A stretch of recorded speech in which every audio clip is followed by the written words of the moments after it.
कामदेवाने पुष्पबाणाने महादेवाच्या अंतःकरणी कामासक्ती जागृत करण्याचा प्रयत्न केला, परंतु शिवाने त्रिनेत्र उघडून कामदेवाला भस्मसात केलं. तथापि पार्वती निराश झाली नाही. शिवलाभासाठी ती गिरीशृंगावर वास करून शिवाप्रमाणे योग, तप व कठोर संयम यांचे आचरण करू लागली.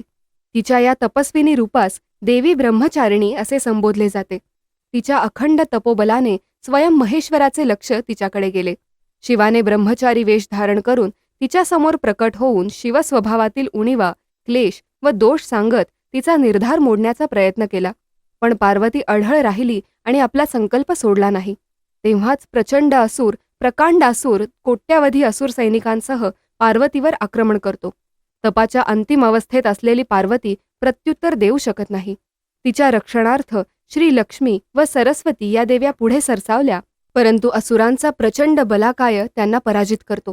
अनेक दिवसांच्या घनघोर संग्रामानंतर पार्वतीच्या समीप असलेला कमंडलू अपघाताने कोसळतो व त्यातून उसळलेल्या प्रलयजळाने सर्व असुर वाहून जातात. शेवटी पार्वतीने नेत्रोद्घाटन केले आणि तिच्या नेत्राग्नीने प्रचंड असुर भस्मसात झाला. ऐका हो ऐका मराठी पॉडकास्टच्या पुढील अपडेट्ससाठी आमच्या चॅनलला सबस्क्राईब करा व बेल आयकॉन प्रेस करायला विसरू नका. धन्यवाद.